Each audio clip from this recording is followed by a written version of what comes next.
Have you had a long day today, my friend? Perhaps you are lying in bed, with your phone or your headphones on, searching for something calm to listen to before drifting into sleep. From which country are you listening tonight? And what time is it there as you press play on this story? It could be late at night, or maybe very early in the morning where you are tonight. We will take a gentle walk back into history, into the streets of ancient Athens, where people lived, worked, and sometimes argued with one another.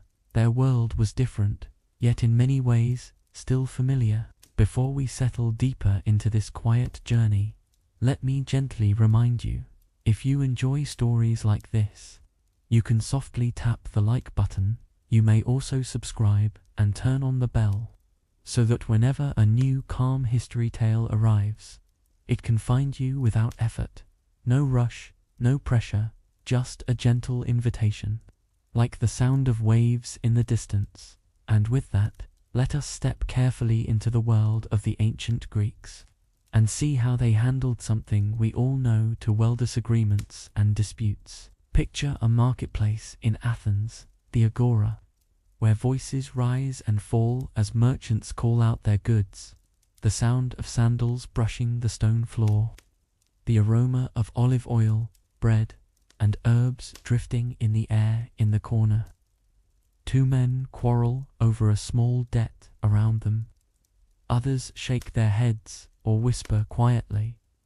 Such moments were common, for even in ancient times, life was full of conflicts, large and small, and the way the Greeks chose to resolve these conflicts shaped not only their society, but also ideas of justice that echo into our own time. Unlike today, where we imagine judges in black robes or lawyers presenting thick files of evidence, the Greeks had no such formality. Instead, their sense of justice grew from the community itself.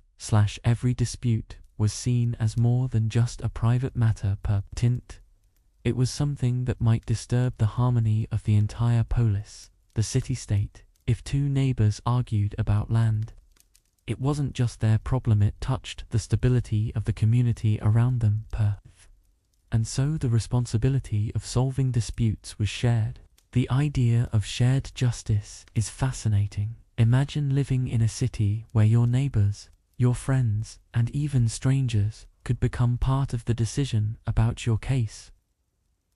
The people were not ruled by one supreme authority in matters of law, but rather by collective voices gathered together. There was a sense that the strength of society lay not in one powerful figure, but in the participation of many citizens. This is why ancient Athens is often remembered for its experiments with democracy, and their courts were among the clearest examples of that. But let us pause for a moment as you listen, perhaps with your eyes slowly growing heavier. Imagine the feeling of standing before hundreds of citizens, all waiting to hear your side, the murmurs, the expectant silence, the weight of many eyes. To speak in such a place required not only courage, but skill. Words, carefully chosen and softly delivered, could change the outcome of a dispute, and words, as we will see, were the very heart of the Greek legal world. It is easy to forget how central speech was in a time before printed laws were widely known. Instead of paperwork or long written records, everything depended on the spoken word. If you had a conflict with another, you would need to explain yourself in front of your fellow citizens. No lawyer could step in to argue for you. You had to find your own voice, or ask someone to prepare a speech for you that you would deliver yourself. Your reputation, your honesty, and your ability to persuade became your shield. Think about how stressful that might be. A farmer who spent his days tending to vines might suddenly have to stand before a crowd and defend his rights to a piece of land. A merchant who sold grain could be accused of unfair trading, and would need to explain his actions clearly. Each case was more than facts, it was performance per. And while today we might rely on rules and written codes, for the Greeks, It was the power of human memory and speech that carried justice forward. No watermarked documents, no court reporters, just voices. The environment of these trials was unlike the calm setting you may imagine today. There was no judge to maintain silence, no lawyers moving in orderly turns. Instead, it was noisy, full of interruptions and passionate words. The people gathered not only to listen, but also to react, sometimes with laughter, sometimes with disapproval. This was law as a living conversation, and at its center was the desire not simply to punish, but to restore balance among neighbors and preserve the fragile peace of the polis. Now, as we move deeper into this story, let your body relax against the surface beneath you. Let your breathing fall into a calm rhythm. The ancient world can wait for us. It has been waiting for thousands of years, but tonight it unfolds softly, like a scroll unrolled in the candlelight. Together we will continue to wander through the streets of Athens, stepping into the places where disputes were resolved, and perhaps, in understanding their ways, we may also learn something gentle about our own lives. As you imagine those crowded gatherings, picture the Dikasteria, the people's courts of Athens.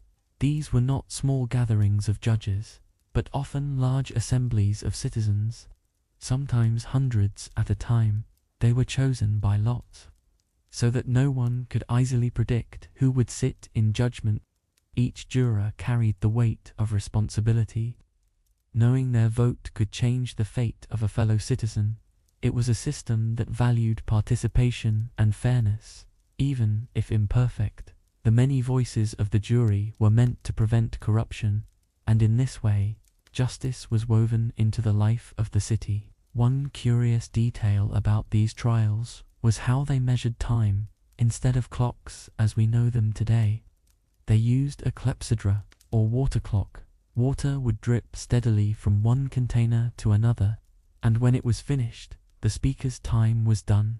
Imagine standing there, speaking your case, while the sound of dripping water reminded you that your moments were slipping away.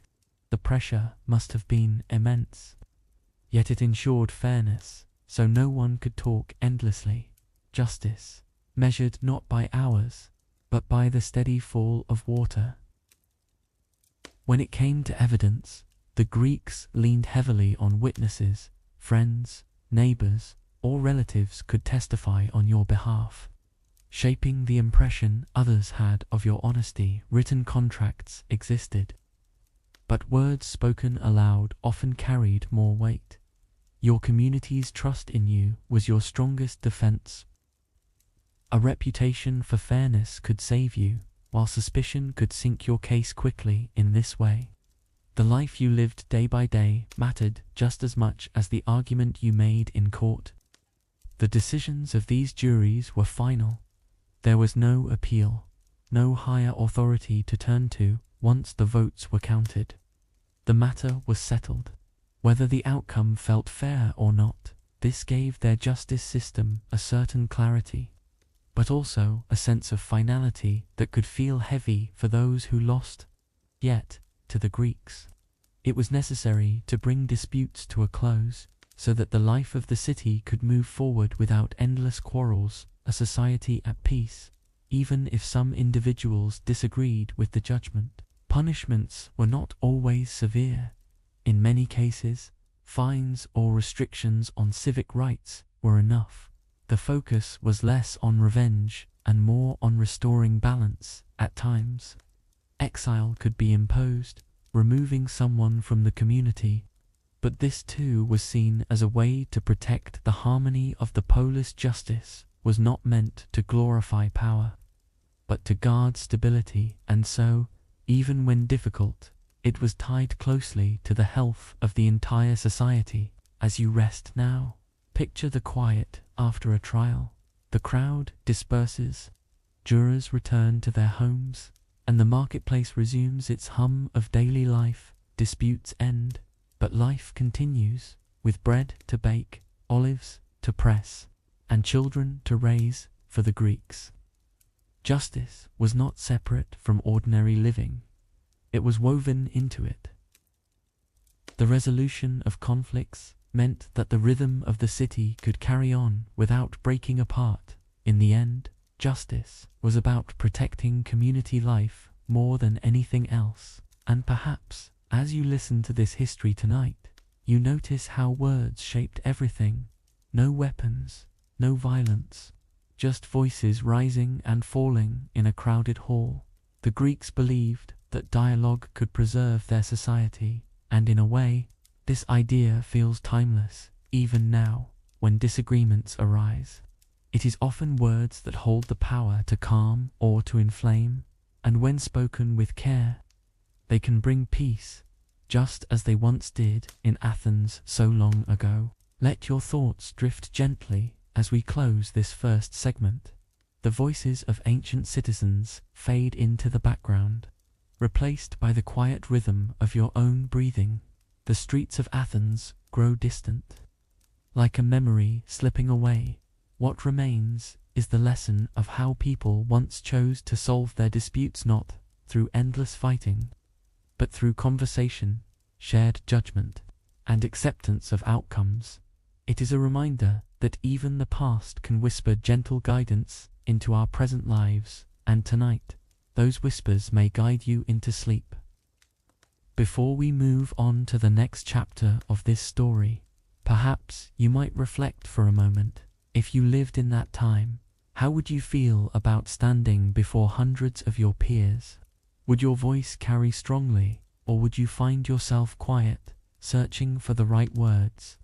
Each of us might answer differently, and that is part of the wonder of history. It asks us to imagine, to place ourselves in moments long gone, and sometimes, in imagining, we find comfort in how similar human struggles have always been. So, as this segment comes to a close, I invite you, gently, to share a thought in the comments if you wish.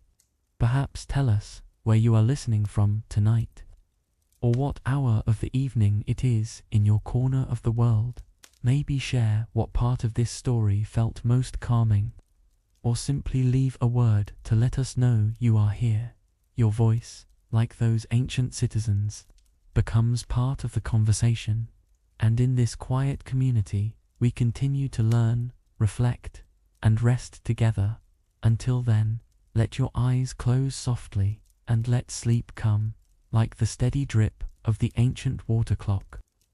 When we think of legal disputes, our minds often drift to great trials of history, dramatic arguments, and powerful figures standing in judgment. Yet, in ancient Greece, most disputes were not grand or political. They were simple, ordinary matters, the kinds of disagreements that arise in any community where people live side by side.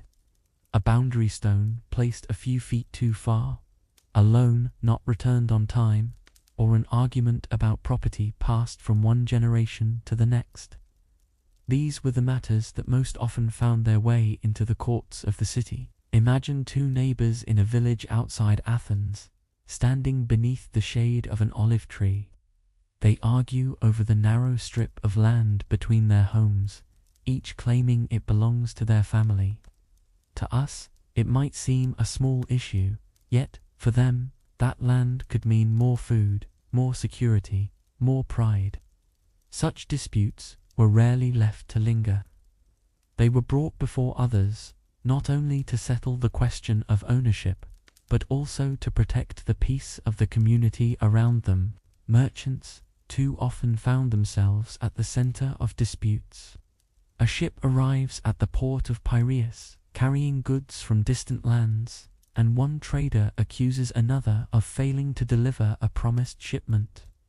The arguments rise among barrels of grain and amphorae of oil, as contracts are recalled and witnesses are summoned. In a world where trust was vital, and written agreements not always reliable, such conflicts were inevitable, and so the courts became places where these disagreements could be voiced, weighed, and resolved, allowing trade to continue without collapsing into chaos. Family matters also carried disputes into the legal sphere. Inheritance, especially, could divide households, as siblings or cousins disagreed over their rightful share of property. Without careful resolution, these conflicts could tear families apart and disturb the wider neighborhood. The courts provided a stage for such arguments, where each voice could be heard, and decisions would be made not only to honor traditions, but to keep harmony intact. The health of the family and the stability of the polis were always closely linked. Even seemingly small quarrels could ripple outward into the life of the city. If one neighbor felt cheated, or a merchant believed himself wronged, the bitterness could spread. Distrust, once sown, could grow quickly, turning into resentment and division. The Greeks understood this, and so they sought to address disputes publicly, rather than letting them linger in silence. The aim was not only to bring justice to individuals, but also to prevent wounds from deepening and harming the community as a whole. It is striking to think how familiar these disputes still feel. Thousands of years may separate us, yet human nature remains much the same. We still argue over boundaries, over debts, and over inheritances. The scale of our societies has grown, but the essence of our disagreements has changed very little. In this way, history reminds us that while times and tools may evolve, the threads of human life remain steady and continuous. For the ancient Greeks, handling disputes was less about creating perfect fairness and more about maintaining order. No system could satisfy every side completely, and they knew this. But by bringing disputes into the open, by allowing citizens to participate, they sought to protect the fragile trust that bound their society together. It was not flawless, but it was practical, and above all, it kept the polis from being torn apart by private quarrels left unresolved. Picture again the agora, the marketplace, where citizens moved between stalls of olives, bread, and pottery. Here, gossip traveled quickly, and so did disputes. Everyone knew when neighbors argued, or when merchants quarreled, and the courts became an extension of this public life. Justice was not hidden away in private chambers, but lived openly as part of the rhythm of the city. The disputes of everyday people became the heartbeat of law, shaping how Athens functioned day after day. This openness gave the system a sense of shared ownership. Citizens could not simply complain in secret or let bitterness grow. They were called to step forward and present their claims. In doing so, they became part of something larger, something that tied them not only to their neighbors, but to the health of the city itself. Disputes, therefore, were not just burdens, they were also opportunities for the community to reaffirm its shared bonds and responsibilities. And so, when we look at the daily disputes of ancient Greece, we see not just arguments, but reflections of the society that produced them. Every quarrel over land, every claim about debts, every disagreement within a family became part of the story of Athens itself. Each resolution shaped the trust that allowed neighbors to live side by side. In this way, the smallest matters became threads in the larger fabric of history, teaching us that justice is not only about great trials, but also about the quiet settling of everyday life. In the midst of these daily quarrels, it was often the community itself that held the greatest authority. The Greeks believed that justice should be the concern of all citizens, not simply a small group of officials. This gave every trial a sense of shared importance, as though the entire city was watching. To take part in justice was to take part in the preservation of society. And so, even the humblest dispute became something larger than the individuals involved. Witnesses played a vital role in this process. A neighbor who knew the truth of a boundary or a friend who had seen a trade agreement could shape the entire outcome of a case. Their words carried weight, not only because they provided information, but also because they reflected reputation. To have a trusted witness by your side was like carrying the strength of your community into the courtroom, and often it was reputation and trust that mattered more than anything else. The absence of professional lawyers made each case deeply personal. Citizens had to find their own voices to explain their side with honesty and clarity. Some prepared their speeches carefully, others relied on emotion, and still others stumbled through nervously. Yet each had their moment to be heard. The process was imperfect, but it ensured that no one was excluded simply because they lacked money or influence. Justice, in this way, was open to all, though it demanded courage. This openness also meant that disputes carried lessons for everyone watching.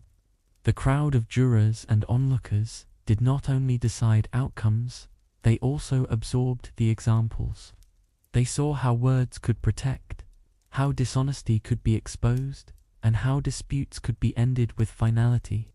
Each trial became part of the city's living education, shaping how people thought about fairness, responsibility, and trust. Justice was not just about the individual. It was about teaching the whole community. Some disputes ended quietly, with fines or agreements, while others left wounds that lingered. But even then, the process itself gave closure. To speak, to be heard, and to have a judgment rendered was better than silence and resentment. This was the wisdom of the Greek approach, that disputes should not be left to grow in the dark, but brought into the light where they could be resolved, however imperfectly. And through this openness, the city remained strong. It is remarkable to consider how ordinary these disputes truly were. They were not battles for power or struggles between rulers, but small disagreements between neighbors, traders, and families.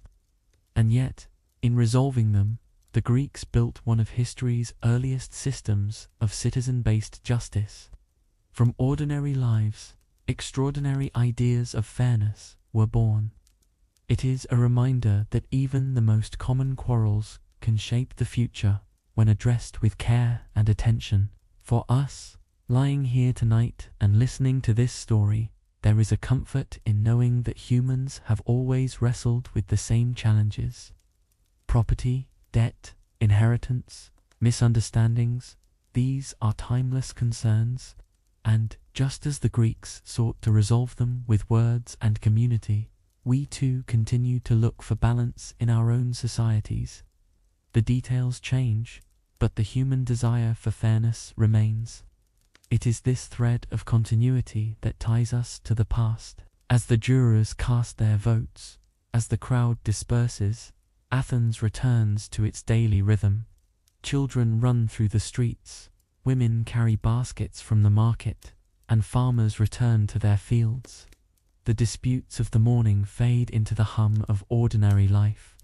Justice, once delivered, becomes part of the quiet foundation on which the city rests. It is not dramatic, but steady, shaping the life of the community day by day. Let your thoughts soften as you imagine this scene. The marketplace, the voices, the judgments, and then the peace that follows.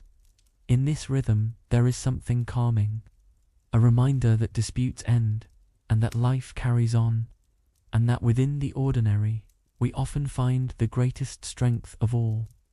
For the Greeks, it was not perfection they sought, but balance. And perhaps, as you drift toward rest, that sense of balance can ease your own heart tonight. And so we close this segment of our journey into ancient Greece. If you have enjoyed wandering through these quiet disputes, consider staying with us on future nights. You may gently subscribe, so each new story finds its way to you like a familiar voice returning.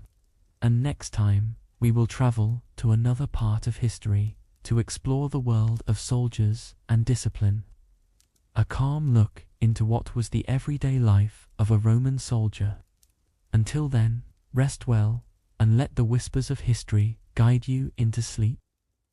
When we look deeper into the way the ancient Greeks handled disputes, we must also look at the larger picture. Justice was not simply about two individuals arguing over property or debts. It was about how those conflicts touched the life of the polis, the city-state.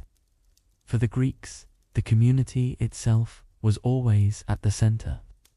A quarrel was not just personal, it was something that, left unresolved, could disturb the harmony of neighbors, families, and citizens. The polis was more than a place of stone walls and markets.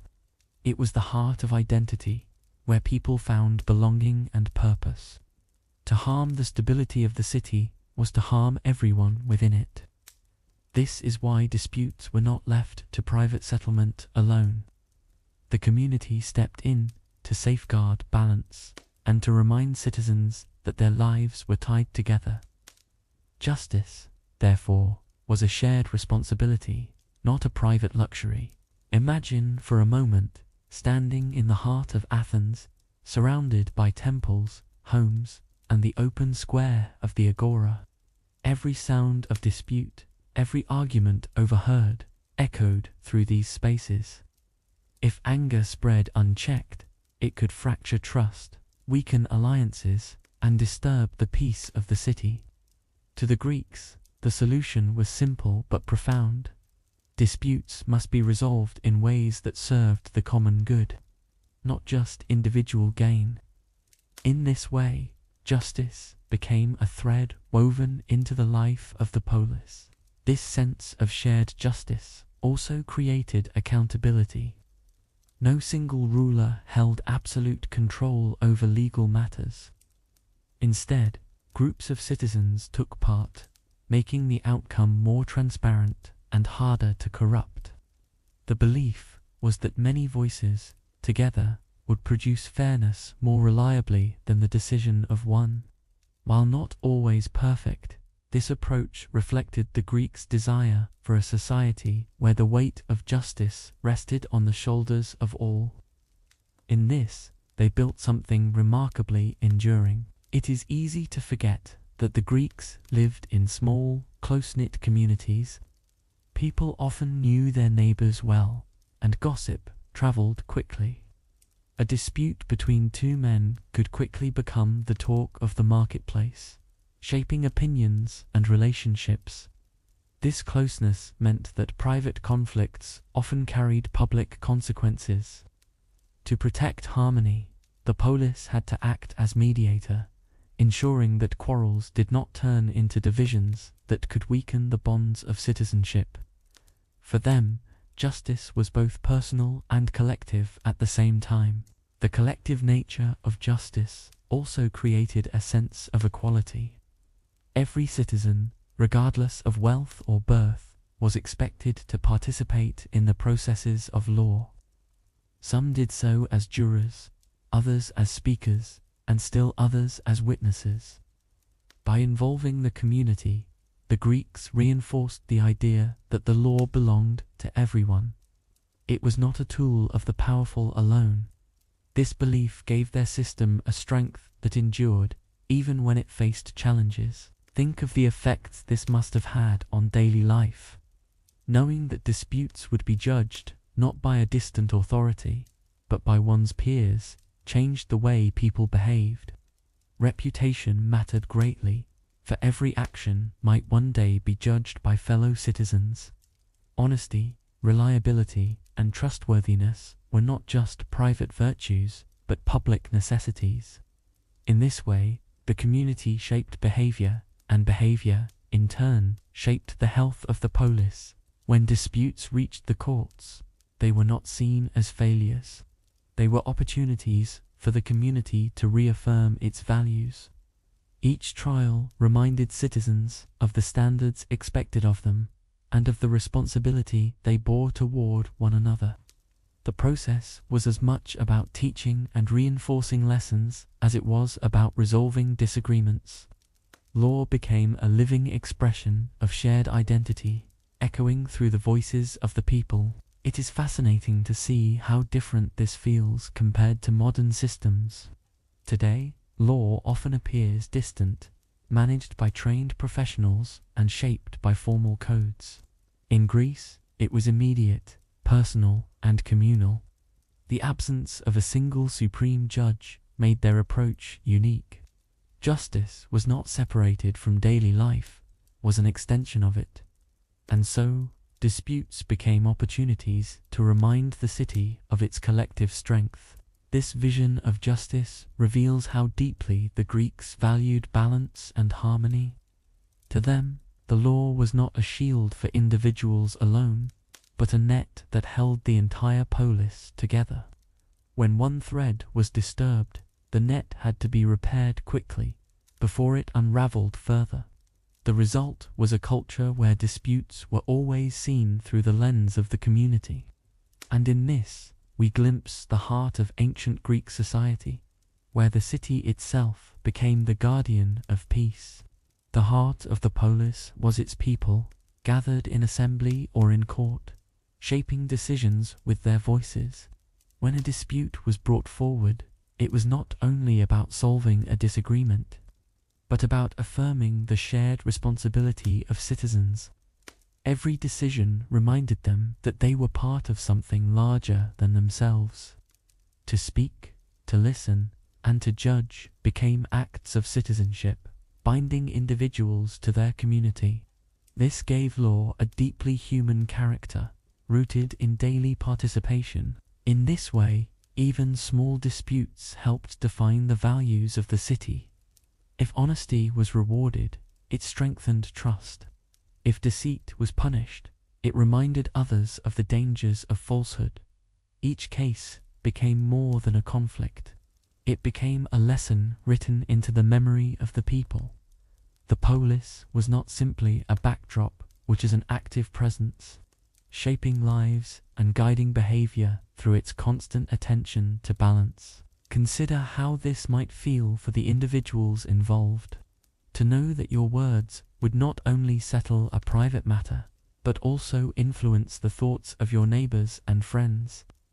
The pressure was immense, but it also encouraged care in speech and action. People were reminded that their choices mattered, not only for themselves, but for the harmony of the city. In this sense, justice was not just about loot, was about living responsibly among others. The collective weight of the polis gave disputes a kind of gravity. Citizens knew they could not simply ignore disagreements, because the community itself demanded resolution. Silence or avoidance could be more damaging than confrontation. So, by bringing conflicts into the open, the Greeks sought not only to repair relationships, but also to protect the wider bonds of trust. This openness kept resentment from festering and gave disputes a clear end. It is remarkable to think that such a system thrived in a world without the structures we take for granted. No professional judges, no complex codes of written law, no permanent courts lined with officials. Instead, there was the polis, with its citizens, its assemblies, and its shared voice. Justice lived in the conversations of the people, in their debates, and in their decisions. It was a fragile balance, but one that endured for generations. This approach also gave meaning to citizenship itself. To belong to the polis was not simply to live within its walls, but to take part in its judgments. The right to vote in assemblies, to serve as a juror, or to speak in disputes gave individuals a direct role in the survival of their city. Participation was both a privilege and a duty, shaping the way citizens thought about themselves and their community. In this way, law and identity were inseparable. As the city listened to disputes, it also listened to itself. Through every trial, the polis reaffirmed what it valued: honesty, fairness, and balance. These values became the quiet foundation upon which trust was built. And trust, in turn, kept the city from fragmenting into endless conflict. The circle of responsibility was unbroken. The citizens upheld the polis, and the polis upheld the citizens. The vision of justice in ancient Greece was therefore never isolated. It was not about a single case or a single judgment. It was about weaving harmony into the fabric of society. Every dispute mattered, because every dispute touched the larger whole. And in this constant attention to balance, the polis remained steady, even as individuals struggled with their own conflicts. The more we understand this, the more we see how different their world was, yet how familiar their concerns remain. Community, trust, and fairness are values we still seek today.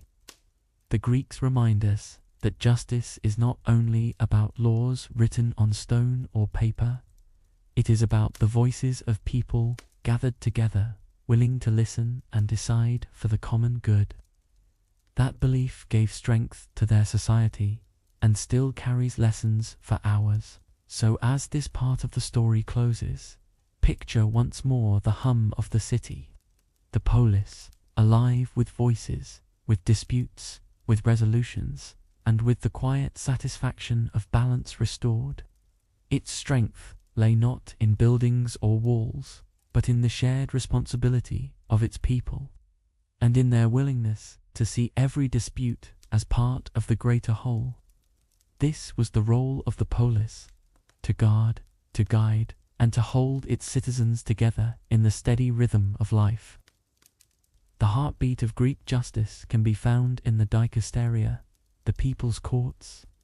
Unlike the modern image of a single judge presiding over a quiet chamber, the Dikasteria was alive with voices, filled with ordinary citizens chosen by lot.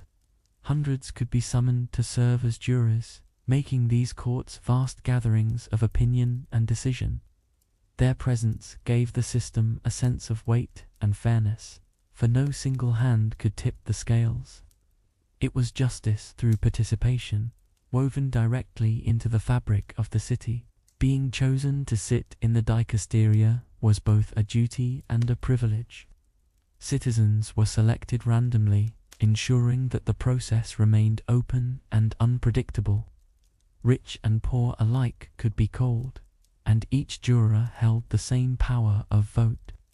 The equality of this system reinforced the belief that justice belonged to everyone. No elite group could hold it entirely, and no citizen was excluded from its responsibilities. It was democracy at its most direct, though at times chaotic. Imagine the scene: rows of citizens seated together, listening intently as disputes were presented. The crowd shifting, murmuring, perhaps even reacting with laughter or disapproval at a poorly made point. This was not a silent hall, but a living space where law unfolded as performance. The voices of speakers rose above the murmur, carrying their arguments into the air, and the jurors, gathered in large numbers, absorbed each word, each gesture, each attempt at persuasion. It was justice by community, raw and immediate. The size of these juries made them difficult to sway through corruption. In other places and times, a single judge could be bribed or a small council persuaded.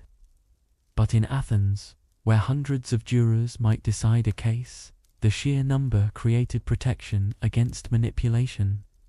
While not perfect, it gave a sense of integrity to the process.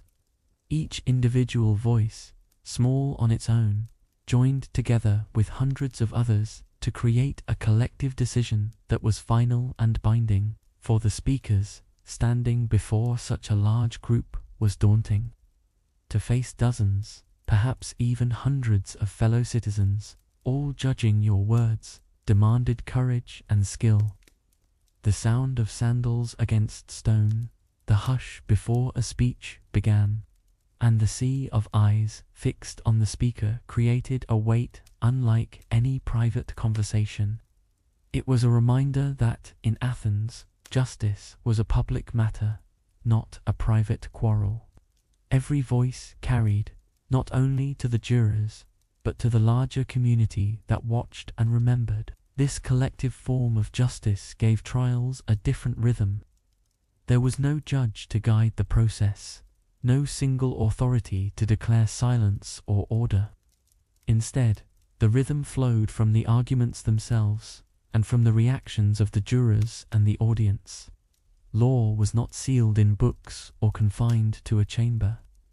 It was lived openly, debated aloud, and judged in the presence of many.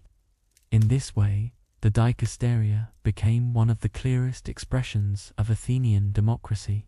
Even though chaotic at times, the system reflected a profound belief in shared responsibility. Every juror, by casting their vote, took part in shaping the fate of their city. They were not distant observers, but active participants in the life of the polis, and this responsibility gave meaning to citizenship itself. To be Athenian was to share not only in the city's festivals and markets, but also in its judgments, its disputes, and its search for balance. Justice was part of life, not separate from it. The atmosphere in the Dikasteria could be charged, full of energy. Arguments did not simply present facts, they appealed to values, to emotions, and to the sense of community that bound the jurors together. A well-spoken defense could stir sympathy, while a clumsy accusation could draw laughter or dismissal. The process was not only legal, it was social, cultural, and deeply human. It reflected how the Greeks saw themselves, not just as individuals, but as voices in a chorus of citizens. In this chorus, every vote mattered. At the end of the speeches, jurors cast their decisions, often using small tokens dropped into urns. The clatter of these tokens marked the moment when words became verdicts. There was no appeal, no higher authority to change the outcome. Once the votes were counted, the case was closed, whether the parties agreed or not. This finality brought clarity, even when it brought disappointment. As the trial ended, the people would rise, voices returning to the hum of the marketplace outside. For the jurors, the responsibility of judgment was complete, and for the disputants, the matter was finished. The Dikasteria gave the city closure, allowing life to continue without the weight of lingering quarrels. In this way, the courts were not only places of decision, but also instruments of peace. They kept disputes from spilling endlessly into society, restoring balance through collective choice. The uniqueness of the Dikasteria lay in its openness. It was not a hidden institution, but a public event in which the life of the city unfolded. Citizens could see how arguments were formed, how reputations rose and fell, and how collective judgment was reached. Justice was not only for those directly involved, was a shared lesson for everyone watching. Each trial became a mirror, reflecting the values that the community wished to uphold. The large juries also created a sense of security. No one person could control the outcome, and so people trusted the system more easily. Of course, not every verdict was perfect, and mistakes could still be made. But the process itself felt fairer, because so many voices contributed to it. In this way, even those who lost their case were more likely to accept the judgment, knowing it came from the many, not the few. Another striking feature was the absence of a professional judge guiding the trial. Instead, it was the citizens themselves who carried the responsibility. The trial did not move in strict silence, but in the natural rhythm of public debate. Arguments rose and fell like waves, carried by passion, skill, and memory. This made each trial unpredictable, sometimes noisy, but also deeply human. It reflected the Athenian belief that the community itself was the truest guardian of justice. The Dikasteria was also a stage for rhetoric, the art of persuasive speech. Citizens prepared carefully, often with the help of speechwriters, but when the moment came, they had to stand and deliver. A trembling voice could betray nervousness, while a confident tone might sway the crowd. Words became weapons, shields, and bridges all at once. And those who mastered the art of speech could find themselves greatly respected within their city. At the heart of these trials was the belief that justice should belong to all. By drawing jurors from every part of society, Athens ensured that decisions reflected a wide range of voices. The system was not flawless, but it guarded against the concentration of power in too few hands. And this was vital for a society that defined itself by participation and equality. The Dikasteria embodied the spirit of democracy, however messy its process might appear. For the disputants, standing before so many jurors was a test not only of their case, but of their character. Every word they spoke was measured, every gesture observed. Their ability to express themselves clearly could make the difference between success and failure. This made personal reputation and public trust as important as evidence. The courtroom became not just a place of judgment, but a theater of identity, where a citizen proved who they were before the eyes of the city. The size of the Dikasteria also meant that justice was swift. With hundreds of cases moving through the courts each year, disputes could be settled quickly, preventing long delays that might harm trade or daily life. Though the process was crowded and energetic, it was efficient in its own way. The city moved forward steadily, disputes closed one by one, restoring balance before bitterness could spread too far. This rhythm kept Athens alive, orderly, and resilient. As the jurors left the court at day's end, they returned not as distant judges, but as neighbors, fathers, and friends. Their decisions echoed in their communities, shaping how others saw disputes and how they chose to act in their own lives. The Dikasteria did more than resolve conflicts, it reinforced the bonds of citizenship. Each verdict was a reminder that the city belonged to its people and that its strength lay in their shared responsibility. It is easy, lying here tonight, to picture that bustling scene. The crowded hall, the rising voices, the silent wait before tokens dropped into urns, and then the moment of decision. Though thousands of years have passed, the image remains vivid. A community gathered, not in violence, but in words. And from those words, order was born again and again, in the steady rhythm of collective judgment. So the Dikasteria stands in history as one of the clearest examples of justice through participation. It reminds us that fairness is not always about perfection, but about trust, balance, and community. For the Greeks, the law was not distant, but lived in the very breath of its citizens.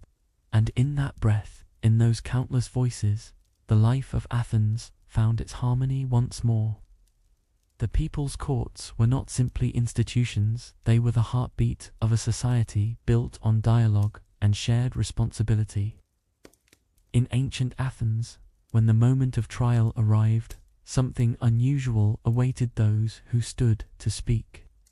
There were no professional lawyers, no trained advocates standing ready to argue on your behalf. Instead, each citizen was expected to present their own case, to speak in their own words before the gathered jurors. This gave the courts a deeply personal character. Justice was not filtered through experts, but delivered directly from the voices of ordinary people.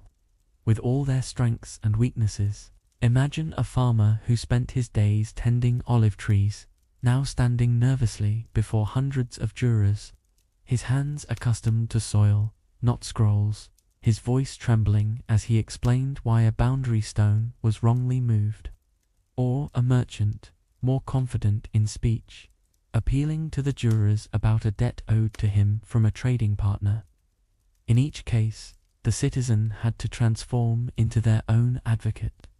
Their fate rested not in the hands of a professional, but in their ability to tell their story convincingly. For those uncomfortable with public speaking, there was one solution.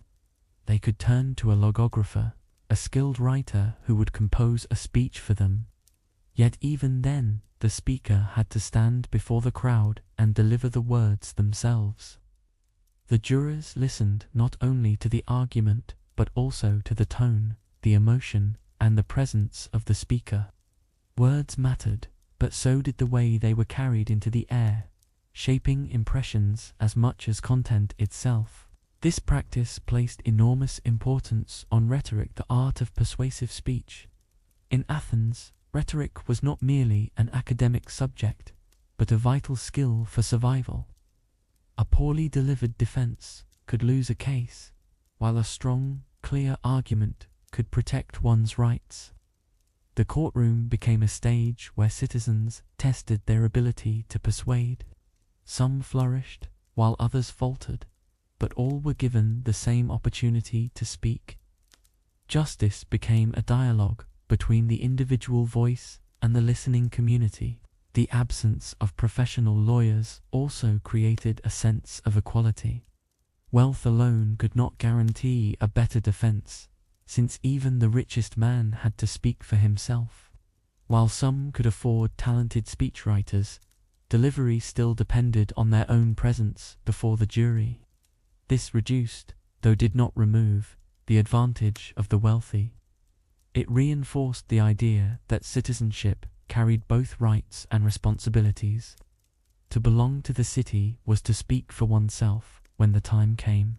In this way, trials reflected the Greek belief that words carried power equal to any weapon. To harm another through dishonesty or deception in speech was taken as seriously as physical harm, and to defend oneself truthfully was seen as an act of courage. Words could build trust, repair reputations, or destroy them entirely.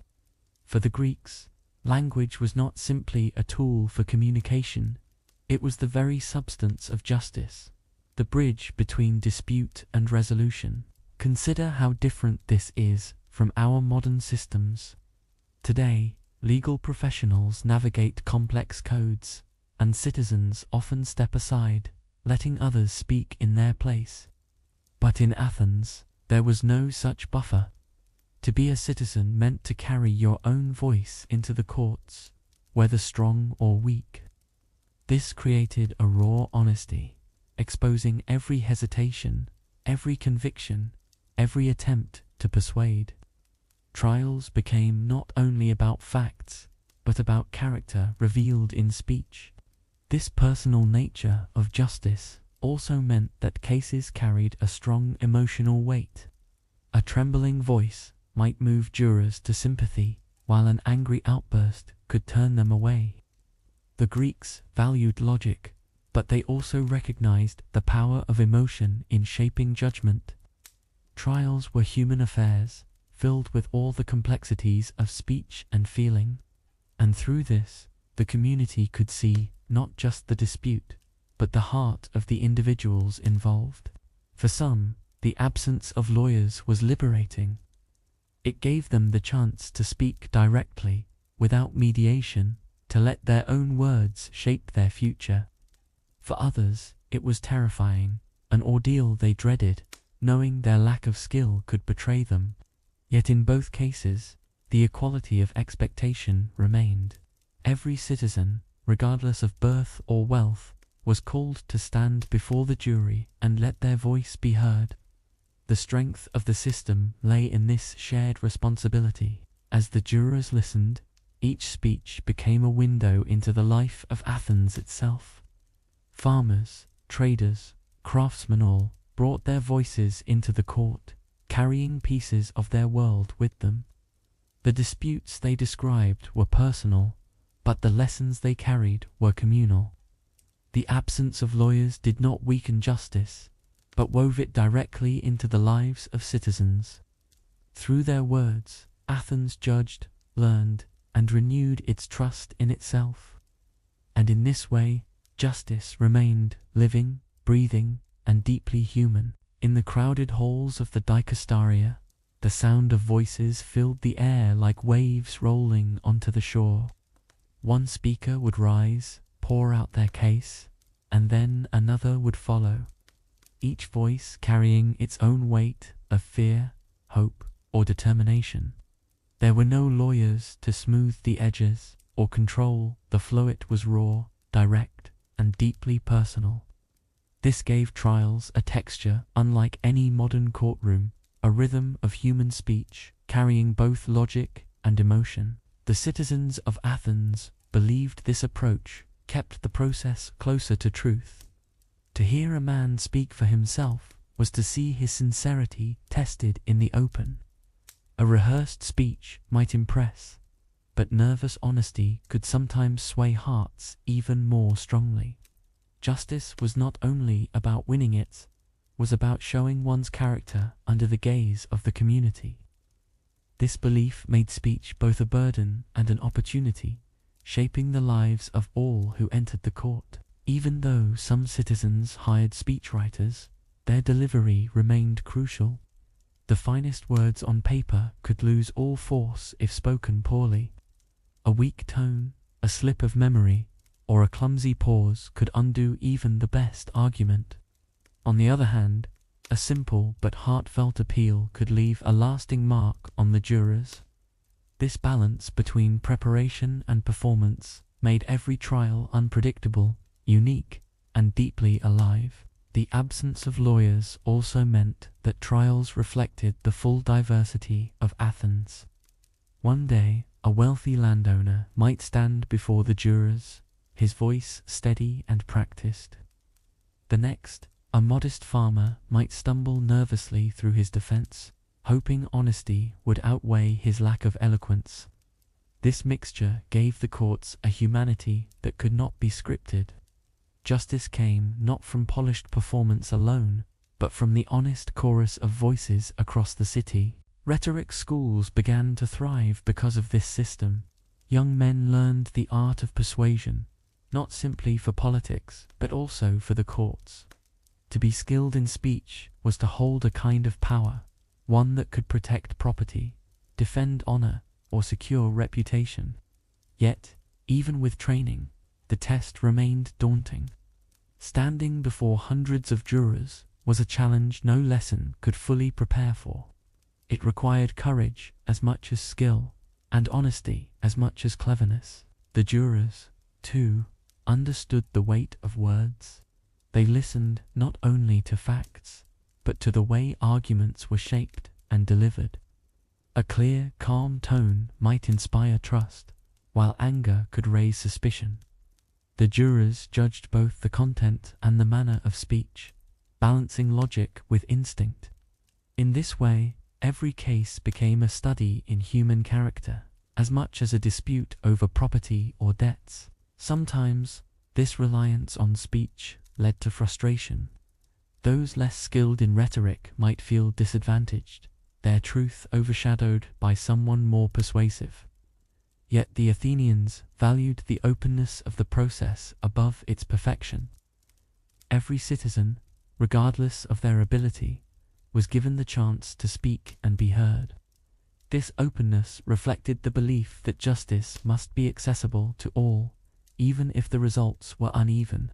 The emotional weight of these trials often lingered long after the verdict.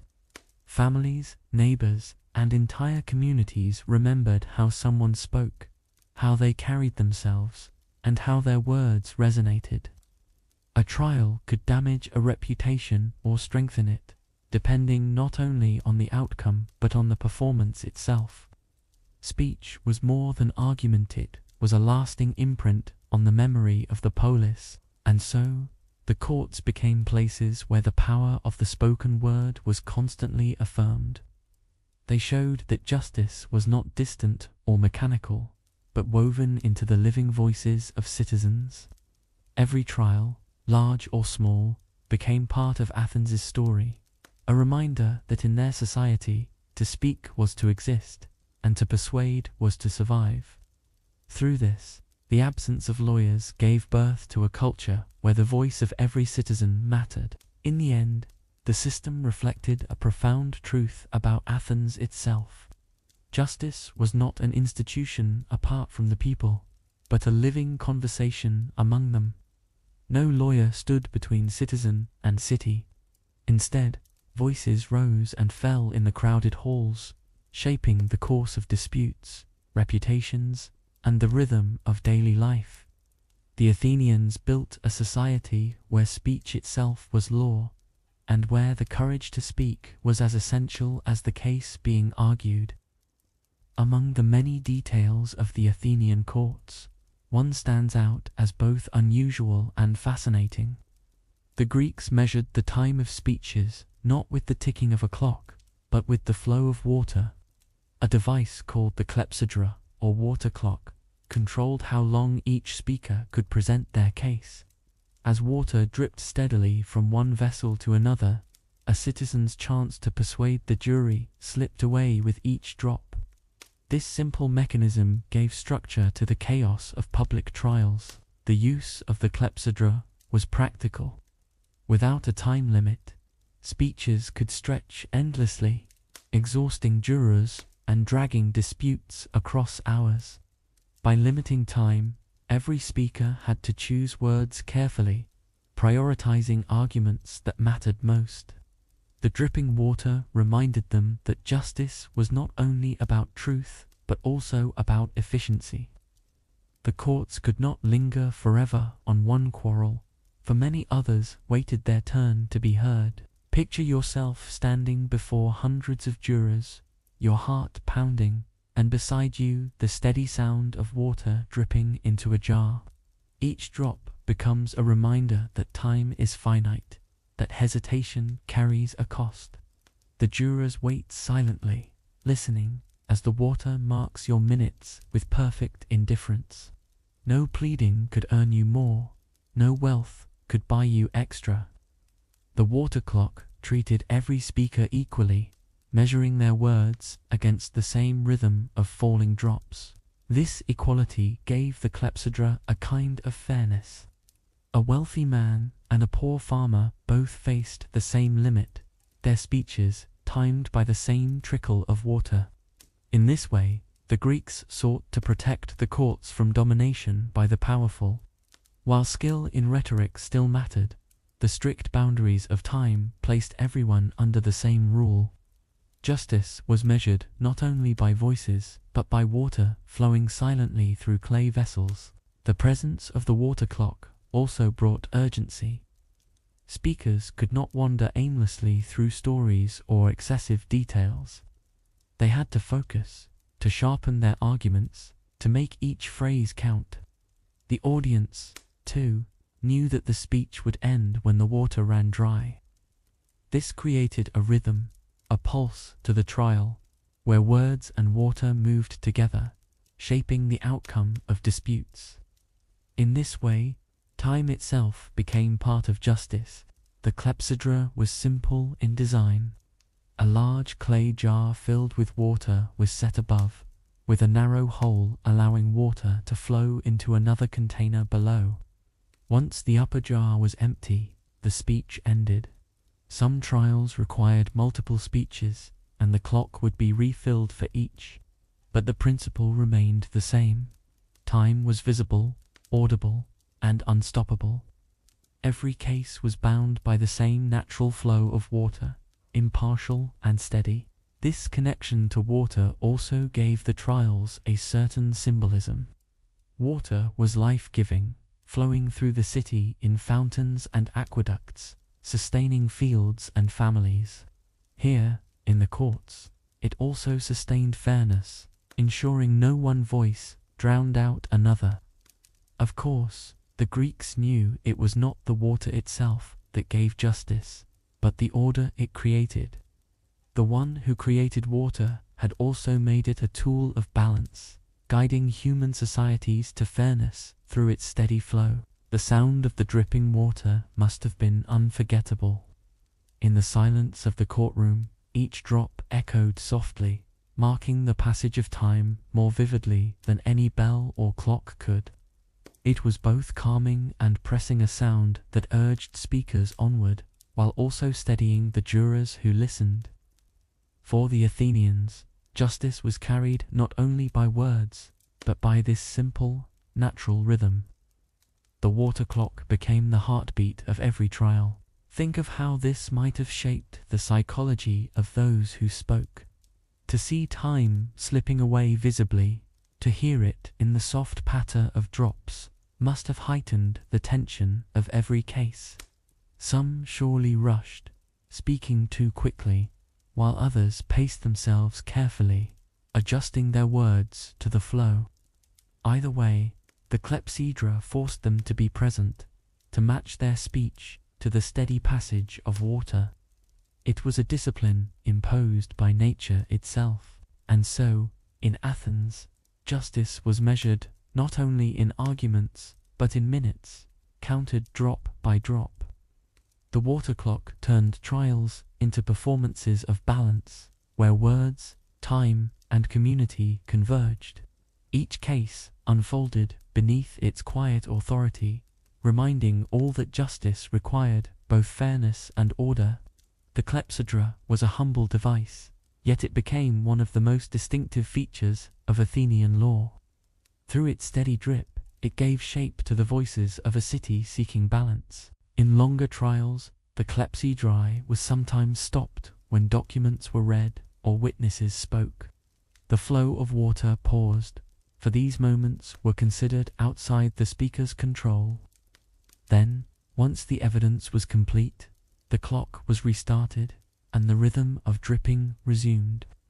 This careful use of time reflected the Greeks' awareness that fairness required more than rigid limits. It also required adjustments that kept balance between voices. The jurors themselves must have listened differently because of the water clock. Knowing that each speech would end soon, they gave their attention with focus, waiting for key points to emerge. The limits ensured they would not be overwhelmed by endless arguments. Instead, the words of each citizen arrived in measured portions, like carefully timed notes in a song. Justice was carried in rhythm, shaped by the steady sound of flowing water. For the speakers, the presence of the clock turned every case into a test of preparation. They had to decide which arguments to emphasize, which details to leave aside, and how best to use their limited time. Some surely practiced in advance, pacing their words to match the drip of water. Others may have struggled, running out of time before their thoughts were complete. The clepsydra rewarded clarity and punished hesitation. The clock also gave trials a sense of equality that extended beyond wealth or status. A poor farmer and a wealthy merchant stood before the same dripping vessel, subject to the same limits. No amount of money could stretch the water's flow. This equal measure of time became a symbol of shared citizenship, a reminder that all stood equal before the law of the city.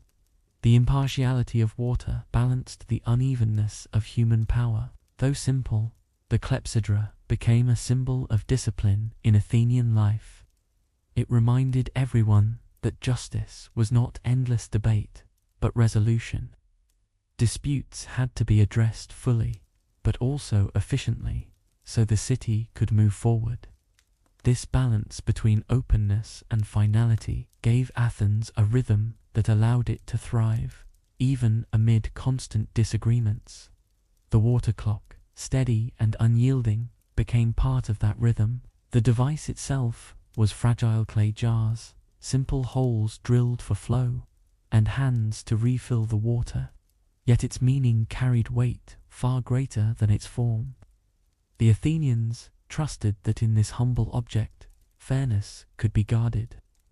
Time became tangible, visible, and equal for all. And in this way, the ordinary act of water dripping into a vessel became part of the great work of justice. One can imagine the silence when the last drop fell, the speaker's voice cut off, their case incomplete or concluded, and the jurors waiting to decide. That sound, or rather, that absence of sound, marked the end of possibility. No plea for more could change it.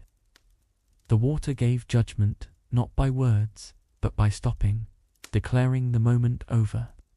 In this, the clepsydra carried authority as strong as any voice in the hall. This ritual repeated itself countless times in Athens. Each dispute, from the smallest quarrel to the most serious accusation, unfolded under the same rule of water. Generations of citizens listened to that steady rhythm, connecting their lives through its shared sound. It became part of memory, part of culture, part of the way Athenians understood fairness. Justice was not abstracted, dripped before their eyes, one drop after another. It is easy now, lying in stillness, to imagine that rhythm, the soft, steady patter echoing in a crowded room. It is both calming and urgent, gentle yet firm. For the Athenians, it was the pulse of fairness. For us, it becomes an image of how time and order guide human lives. The water clock was not only a device of law, but a reminder that balance requires measure, and measure requires discipline. And so the story of the clepsydra reminds us that even the simplest things can hold great meaning. A clay vessel, a flow of water, and the patience of citizens listening. Together they created a rhythm that gave structure to justice, keeping disputes from unraveling the fabric of the city. The sound has long since faded, yet its lesson remains, that fairness is not only about truth spoken, but also about time shared equally. And in that balance, the Greeks found harmony in their courts. In the courts of ancient Athens, evidence looked very different from what we imagine today. There were no stacks of written documents, no shelves of files waiting to be examined. Instead, truth was carried mostly in the voices of people, witnesses, who stood beside the disputants to confirm their claims. Friends, neighbors, or relatives became vital parts of the courtroom, shaping outcomes through their words. Testimony was the backbone of Greek justice, and reputation often carried more weight than paper. Written agreements did exist, especially in matters of trade. A contract scratched into wax or inked onto papyrus might be read aloud to the jurors. But these writings were always paired with living voices. A document alone could not carry the full trust of the court. It needed people to affirm it.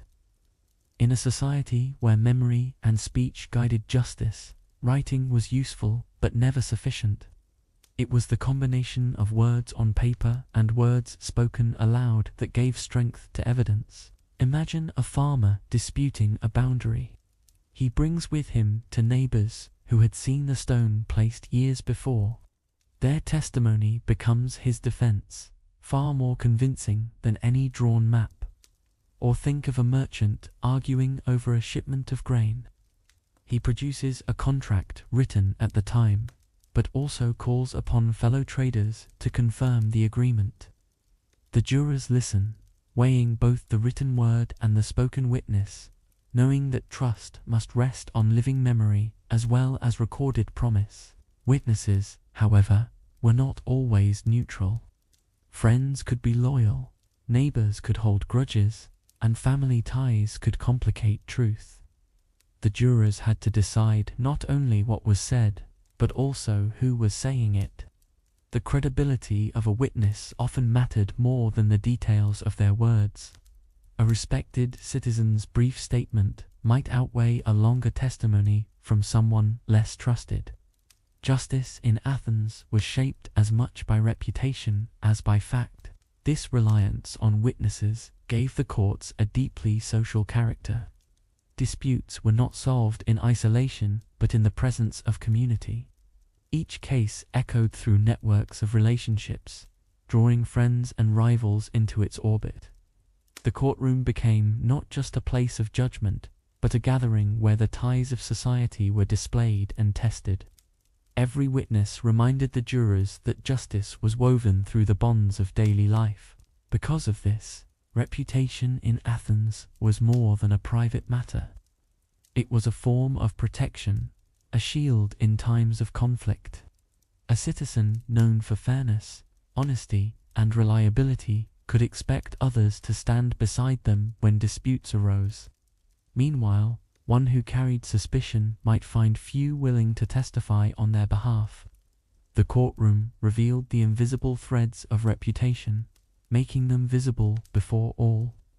Character became evidence as much as spoken words. The jurors themselves understood these layers well. They listened with care not only to the testimony but also to the manner of its delivery. A hesitant tone might weaken a claim, while confident assurance could strengthen it. They weighed each voice as carefully as they weighed each argument, blending facts with impressions and truth with trust. The process was complex, but it reflected the realities of life in a close-knit community where everyone was known by name. Consider how different this feels compared to our modern sense of proof.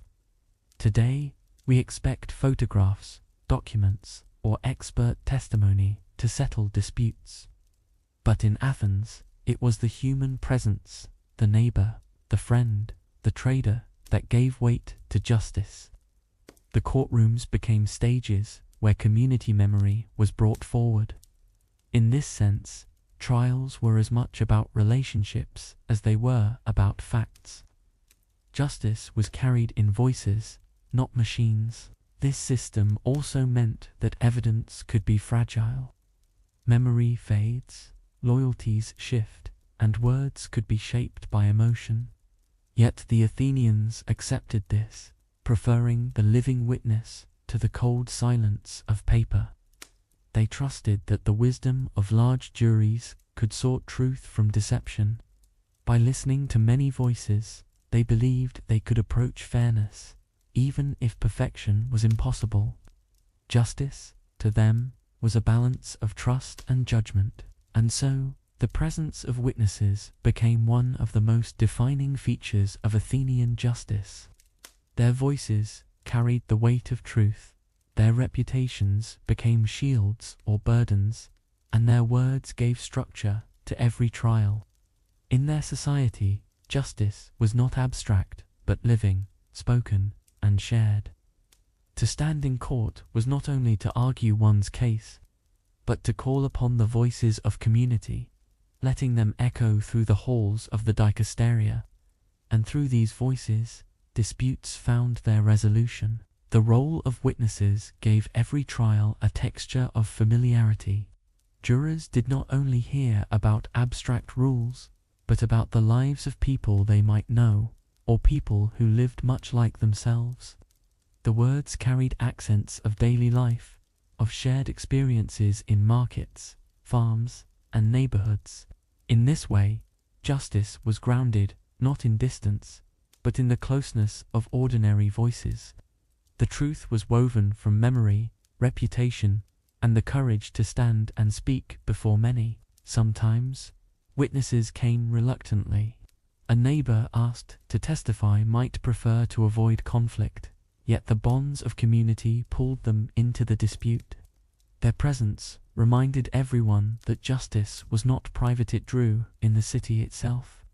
Even silence, even hesitation, carried meaning, for jurors judged not only what was said, but what was left unsaid. The courtroom became a stage where relationships were laid bare, shaping the decision as much as the facts of the case. This system also meant that exaggeration or dishonesty could not always be avoided. A loyal friend might bend the truth, or an enemy might twist details.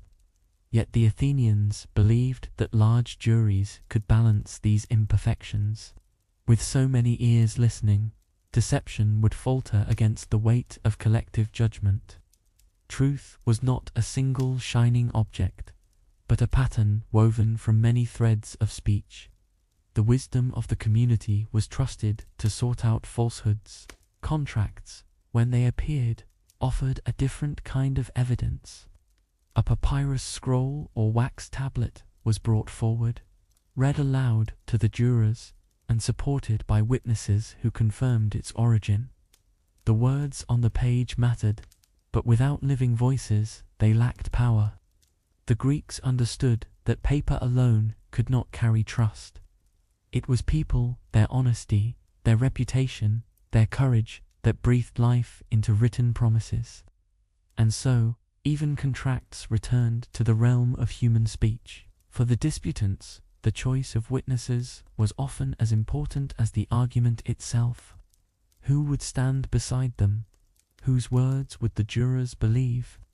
The selection revealed much about a person's ties to their community, their friendships, and their reliability. To enter the court without witnesses was to stand alone, exposed and vulnerable. To arrive with trusted voices gave strength, anchoring one's case in the network of human bonds. The jurors, sitting in their hundreds, listened with a mixture of logic and instinct. They weighed not only the content of testimony, but also the character of those speaking. A known reputation for fairness could tip the scales, while suspicion could shadow even truthful words. This was justice, shaped by memory, by shared experiences, and by the collective wisdom of the city. The courtroom became a place where Athens judged not only disputes, but also the quality of its own citizens. Because of this, the outcome of trials often reached beyond the case itself. A strong testimony could lift a reputation higher, while a weak or dishonest one could cast long shadows. The community remembered how people spoke, how they supported one another, and how they stood in times of conflict. Justice did not end with the verdict. It rippled through the lives of citizens, reminding all that trust was a treasure to be guarded. In this way, evidence and witnesses shaped the moral fabric of the city. The reliance on witnesses also made the process deeply human. Forgetfulness, emotion, loyalty, and fear were always present, shaping the voices that filled the court. Yet it was precisely this humanity that gave the system its life. The Greeks did not imagine justice as cold or mechanical. They saw it as a conversation among people, a search for fairness through the imperfect tools of memory and speech. And in that search, they trusted the collective to find balance. It is striking to think how different this feels compared to our modern sense of proof, where we demand hard evidence, photographs, or expert opinion. They relied on voices drawn from daily life, yet beneath the differences, the purpose remained the same: to seek fairness, to protect harmony, and to give disputes an ending that allowed the city to move forward. The Athenians show us that justice does not always depend on perfect tools, but on the shared effort to weigh truth together. And so, witnesses stood as pillars of Athenian justice. Their words carried memory, their reputations carried weight, and their presence tied disputes to the larger fabric of community. The courtroom became not just a place of law, but a reflection of society itself. Through evidence spoken and lived, Athens resolved its quarrels, finding balance in the voices of its people. And in those voices, we still hear the echo of a city that believed justice belonged to all. One of the most remarkable features of Athenian justice was the size of its juries.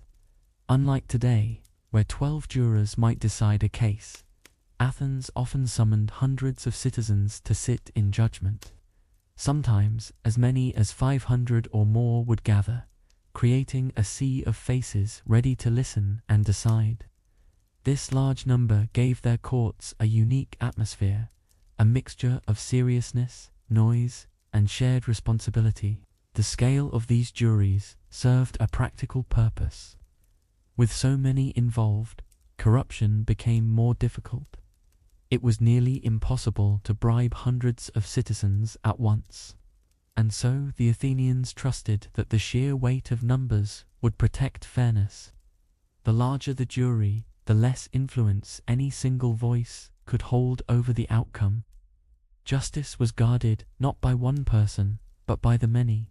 Picture the scene: rows of citizens filling the courtroom, listening intently to the arguments, some leaning forward, others whispering quietly, but all aware that their vote carried the same weight as their neighbors. A wealthy man's opinion counted no more than that of a farmer or craftsman. This equality created a sense of balance, reminding everyone that in the eyes of the court, all citizens stood side by side. The process of decision-making was simple yet powerful. After the speeches ended, jurors cast their votes, often by dropping tokens into urns. The sound of these tokens clattering together marked the moment when words became verdicts. Each vote carried the same authority, blending into the collective decision of the whole. Once the counting was complete, the outcome was final. This finality was an important part of the system. There were no appeals, no higher authority to overturn the decision. The judgment of the jury was the end of the matter, whether it felt fair to the disputants or not. This gave the system clarity, preventing disputes from dragging on endlessly. In Athens, once the jurors had spoken, the city moved forward. For the disputants, this must have been both terrifying and relieving. Terrifying because so many eyes and ears were fixed upon them, and because no second chance awaited them. Relieving because once the trial was over, the matter was settled, and life could return to its rhythm. The courts brought not only judgment, but also closure, sparing the city from lingering quarrels. The sheer size of the juries also reflected the democratic spirit of Athens. Justice was not entrusted to a small group of elites, but to the broad body of citizens. Every man had the potential to sit in judgment, to shape the outcome of disputes, and to guard the balance of society. In this way, the courtroom became an extension of the assembly, another place where the many spoke for the city as a whole. It is easy to imagine the mix of voices within such a jury. Farmers with rough hands, craftsmen with tools at home, merchants accustomed to trade all sitting side by side, each holding equal power. Their diversity gave strength to the system, ensuring that no single perspective dominated. Justice was richer because it reflected the full variety of the polis. It was not perfect, but it was broad, and that breadth gave it resilience. The jurors themselves must have felt the weight of their duty. To cast a vote was not only to decide a case, but to take part in the life of the city. Their decision could shape reputations, protect property, or alter the course of families. Each token dropped into the urn carried the weight of citizenship, a reminder that being part of the polis meant carrying responsibility for one another. And when the verdict was announced, the matter was considered closed. The disputants, whether satisfied or not, had to accept the outcome.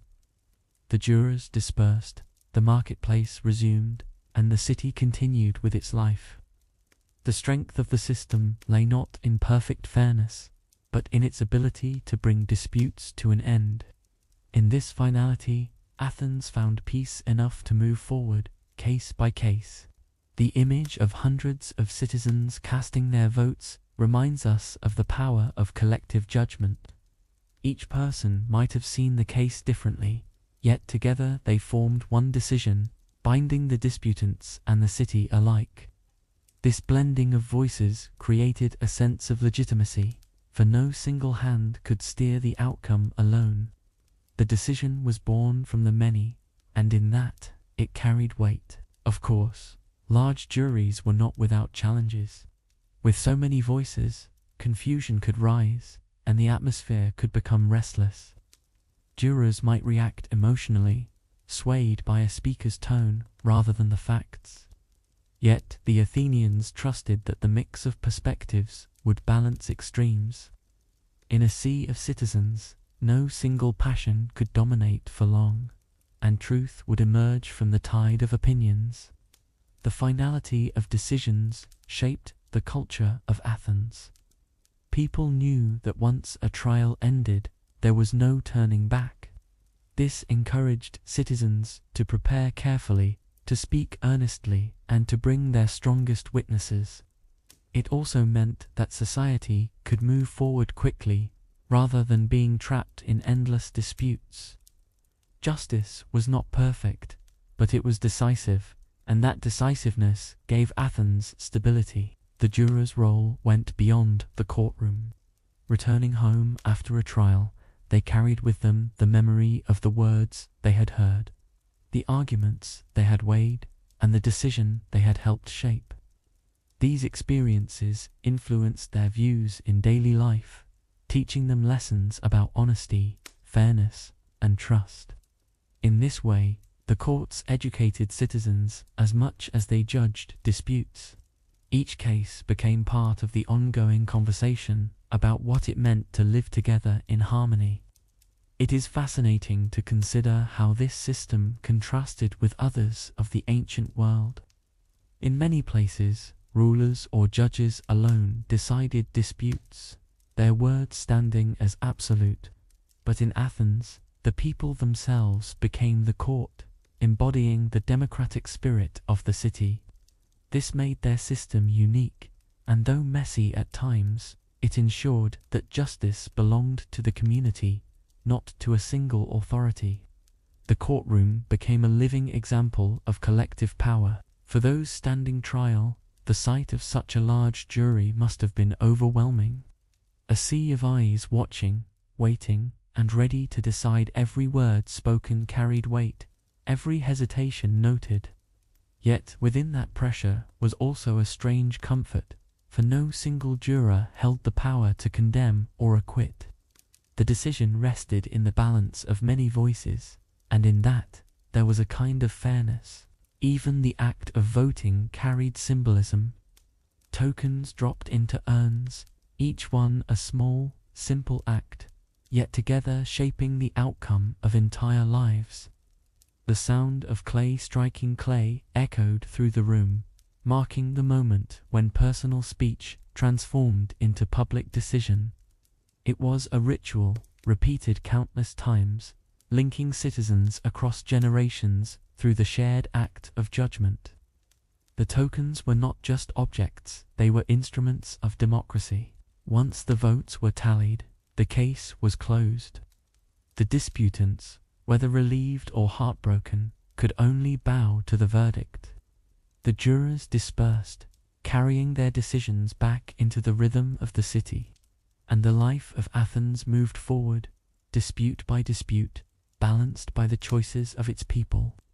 Justice lived not in documents or decrees, but in the countless decisions made together. The system was not flawless, but it reflected a profound belief in community. By placing trust in large juries, Athens declared that justice must be shared, that responsibility could not rest in the hands of the few. This belief gave their courts legitimacy and gave their people confidence. The city thrived because its citizens trusted in the process, even when outcomes were imperfect. Justice was not distant. It was alive in the voices of the many. So, the great juries of Athens stand as a reminder of the power of collective judgment. They show us that fairness does not always mean perfection, but participation. Hundreds of citizens gathered together, listening, deciding, and then dispersing, carried the rhythm of justice through the city. It was noisy, human, and at times unpredictable, yet it gave Athens a foundation of trust. And in that trust, the city found its strength, one verdict at a time. When verdicts were delivered in Athens, the next question was always the same: what punishment, or what resolution, should follow? The Greeks understood that justice was not simply about declaring guilt or innocence, but about deciding what consequences would restore balance. Their approach to punishment reflected the values of the Polis, always with an eye toward the stability of the community as a whole. For many disputes, the most common outcome was a fine. Money paid to the city or to the injured party acted as a way to resolve the matter without further conflict. These fines could vary depending on the seriousness of the case, but their purpose was not revenge. They were designed to correct imbalance and allow citizens to continue living side by side without bitterness. In this sense, punishment was practical, not dramatic. Another form of resolution was the restriction of civic rights. A citizen found guilty might lose the right to vote in assemblies, to speak in court, or to hold public office. These penalties struck at the heart of what it meant to belong to the polis, reminding everyone that citizenship carried responsibilities as well as privileges. Losing civic rights was a way of signaling that someone had failed to uphold the trust of the community. It was a punishment that hurt not through violence, but through exclusion. Exile was also a possible outcome, though less common. To be sent away from Athens was to be cut off from family, neighbors, and the daily rhythm of city life. Exile meant losing the bonds of community, which the Greeks valued deeply. It was considered one of the harshest penalties, for it was not just physical removal but social severance. For a society built on shared identity, exile was both a punishment and a sorrow. In some cases, disputes ended not with punishment but with resolution agreed upon by both sides.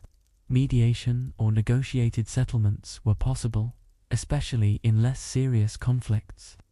These agreements reflected the desire to repair relationships rather than simply assign blame. For the Athenians, restoring harmony often mattered more than delivering a heavy penalty. Justice was not about destroying opponents, but about ensuring the city remained whole. It is worth noting how different this is from modern ideas of punishment. The Athenians rarely turned to long imprisonment, and physical punishments were not the main tool of their courts. Instead, they sought to shape behavior through fines, civic restrictions, or exile. These measures addressed the social fabric directly, tying justice to the health of the polis rather than to isolated individuals. The goal was always balance, not brutality. The presence of fines and civic penalties also reminded citizens of their place in the community. Every judgment reinforced the idea that actions carried consequences not only for individuals, but for the society around them. To harm trust was to harm the city, and punishment aimed to repair that trust. This gave Athenian justice a practical and moral character, rooted in the preservation of communal peace. Even when punishments felt harsh, their intent was not revenge. The Greeks were less interested in making examples of individuals than in ensuring the city could continue without disruption. Every penalty was a tool to guide citizens back into balance, or, in extreme cases, to remove those who threatened harmony. It was justice as maintenance, keeping the machinery of society running smoothly. And through this, Athens preserved its rhythm. For those who received punishment, the experience was surely difficult. A fine might strain a family, the loss of rights might bring shame, and exile could end a life's connections. Yet these outcomes also reminded everyone else of the importance of honesty, fairness, and trust. Punishment was as much a message to the community as it was a consequence for the individual. Each verdict carried lessons for all, and so Athenian punishments were woven into the broader purpose of their legal system. They sought not cruelty, but correction, not endless suffering, but restored balance. Through fines, restrictions, and exile, they reminded citizens of their shared responsibility for the city. Justice was not only about the past, it was about protecting the future of the polis. And this vision shaped every resolution they chose. The idea of punishment in Athens always circled back to balance. A crime or dispute was seen as a disruption, a crack in the harmony of the polis. Punishment, then, was the tool to mend that crack, to restore the smooth surface of community life.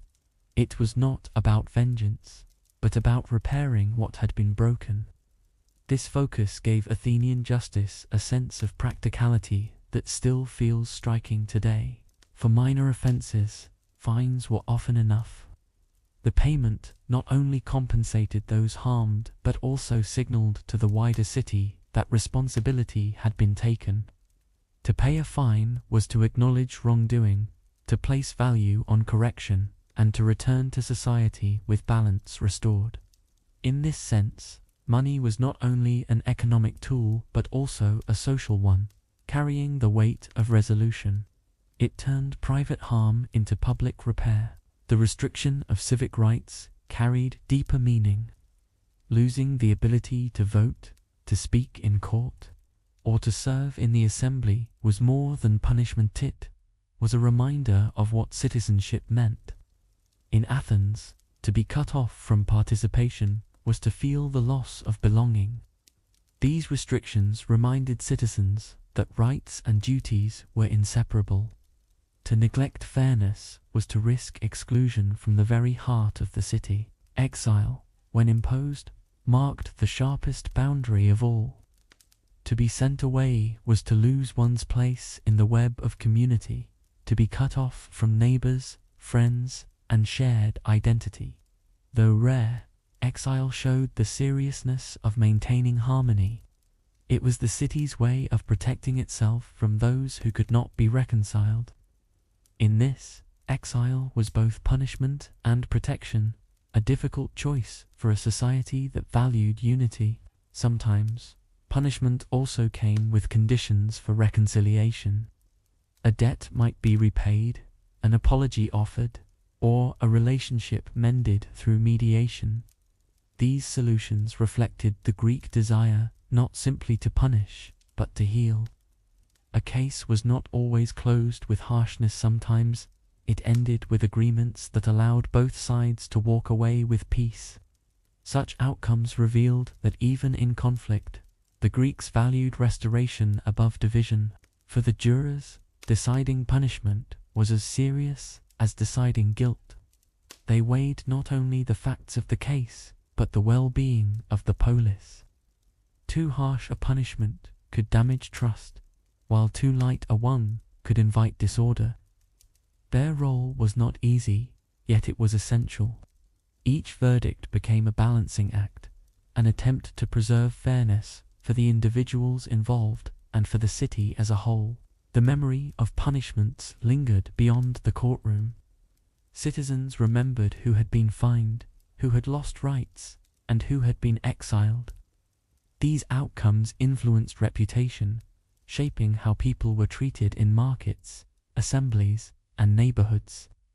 Justice was not hidden, it became part of public life, a reminder that every action carried visible consequences.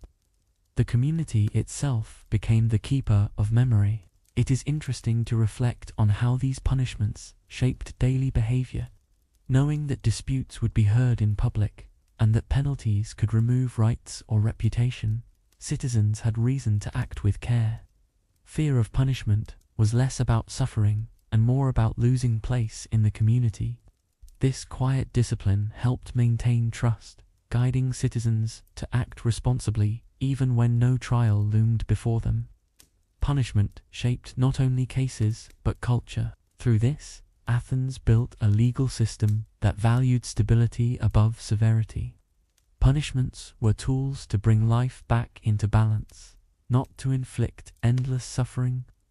They reminded people of their duties, corrected errors, and, when necessary, protected the city from greater harm.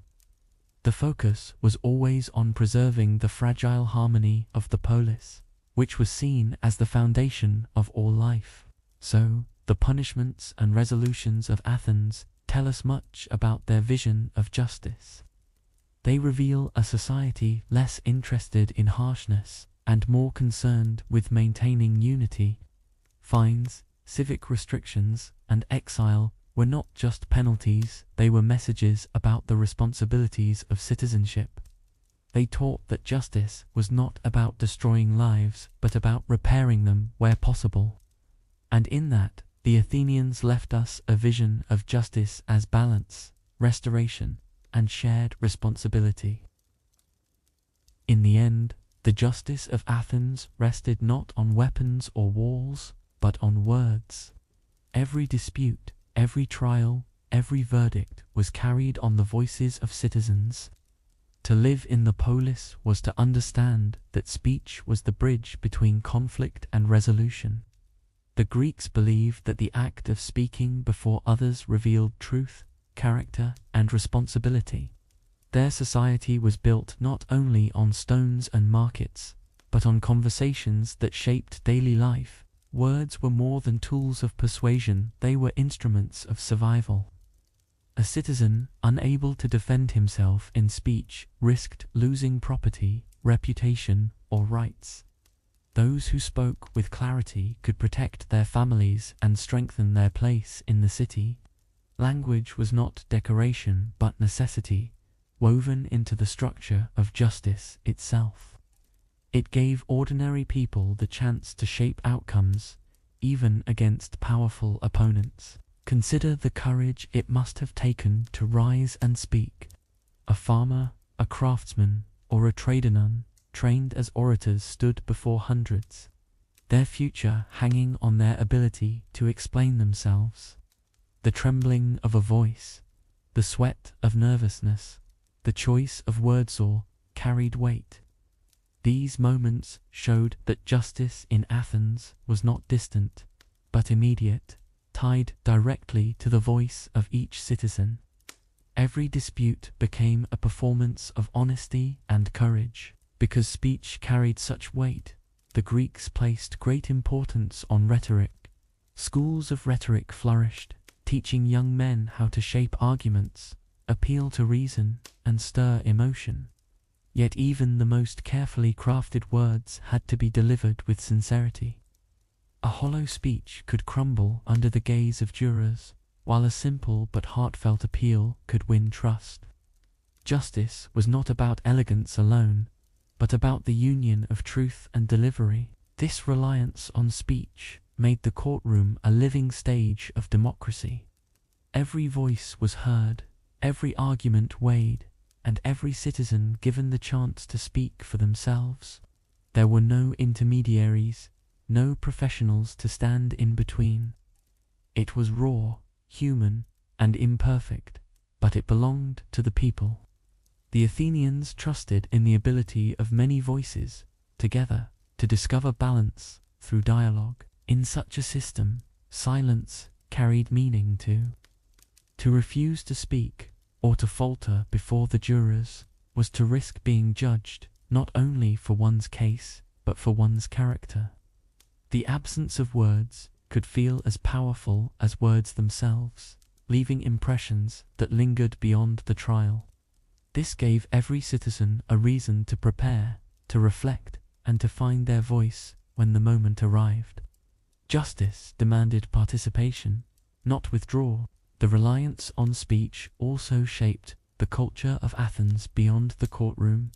In assemblies, in marketplaces, in festivals, the ability to speak clearly and persuasively was admired. Rhetoric became a central skill of citizenship, a way of proving one's value to the community. The city thrived on conversation, debate, and storytelling, weaving speech into every part of its identity. Justice was simply one branch of this broader culture of words. Yet it is important to remember that speech alone was not enough. Jurors weighed not just the sound of words, but the character of those who spoke them. A liar could be eloquent, but jurors were trained to look deeper, to measure words against reputation and truth. The combination of voice, memory, and trust gave justice its foundation. Words had power, but only when anchored in honesty. This focus on speech reminds us how fragile and human their justice system was. It relied not on stone tablets or codes, but on living voices that could tremble, falter, or soar. Yet it was precisely this humanity that made it meaningful. To the Athenians, justice was not distant, it was alive, spoken, and shared in the presence of their peers. It was law shaped by conversation, not by decree. So, Athens became a society built on words. Its courts echoed with speeches, its assemblies rang with debate, and its streets hummed with conversations that shaped decisions great and small. The strength of the city lay not in silence, but in the willingness of its people to speak, listen, and decide together.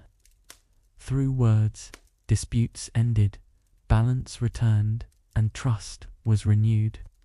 And in that steady rhythm of speech, Athens carried forward its vision of justice. The more we reflect on this, the clearer it becomes that Athens truly lived by its conversations. Every dispute, every trial, every assembly meeting was part of one great dialogue. The voices of citizens shaped the rhythm of the city, turning speech into a tool of unity. The Greeks believed that when many spoke and listened, balance could be found. And in this belief, their society discovered resilience. Speech became both shield and bridge. It was a shield, protecting citizens against false claims, and a bridge, carrying them toward reconciliation. The Athenians knew words could wound, but they also knew words could heal. Their courts reflected this double edge, where language had the power to divide or to mend. Justice, then, was not just about punishment, but about how words could restore harmony. The culture of Athens was shaped by this emphasis on speech. Children grew up hearing debates in assemblies, stories in the agora, and arguments in the courts. From an early age, they learned that voice was power, and silence could carry cost. This deepened the sense of responsibility that every citizen carried into adulthood. In Athens, to live was to speak, and to speak was to serve the city. At the same time, this system demanded honesty. A polished speech might impress for a moment, but if it strayed too far from truth, it risked being exposed. Jurors were quick to sense insincerity, weighing not only words, but also the character of the speaker. In this way, justice was built not on cleverness alone, but on the alignment of speech with integrity. This balance gave their society both flexibility and strength. Even outside the courts, the love of words filled the air of Athens. Citizens argued in the marketplace, discussed philosophy in shaded courtyards, and shared stories at meals. Dialogue was the heartbeat of the city. It was through constant speaking and listening that Athens defined itself, learning, correcting, and evolving as a community. Their courts were simply one reflection of a much larger devotion to the power of words. When we compare this to our own time, the differences are clear, yet the lessons remain. Words still shape trust, reputation, and community. We may rely more on documents and technology, but persuasion, honesty, and dialogue remain essential. The Athenians remind us that the spoken word, fragile though it may seem, can carry the weight of justice across generations. Speech remains one of the most enduring tools of human connection, and so the story of Athenian justice draws to a close. A society where disputes were resolved not with swords, but with sentences, where voices rose in crowded courts, time was marked by dripping water, and truth was tested in the presence of neighbors. Athens became a city held together by dialogue, its law not distant but spoken, living, and shared. And in that simple act of conversation, it found strength that endured through centuries. As you let this story settle in your thoughts, imagine the voices fading into the quiet of night, the jurors dispersing, the disputants returning home, the agora humming once again with ordinary life. the words remain, but the conflict is ended. Balance restored, peace returned, and the city carries on, step by step. In this, we see the enduring power of words to guide human lives toward harmony. Thank you for listening to this quiet journey through the courts of ancient Athens. I hope the gentle rhythm of these stories has brought you calm, or perhaps even carried you closer to rest.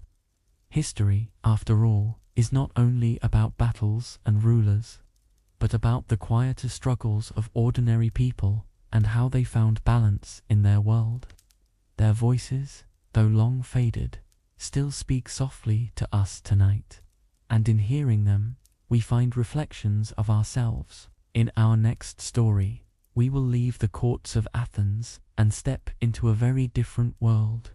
We will explore the daily routines, struggles, and duties of another group whose lives shaped history. Join me as we look into what was the everyday life of a Roman soldier. Until then, may your night be peaceful, your rest unbroken, and your dreams gentle. And may the echoes of history guide you softly into sleep.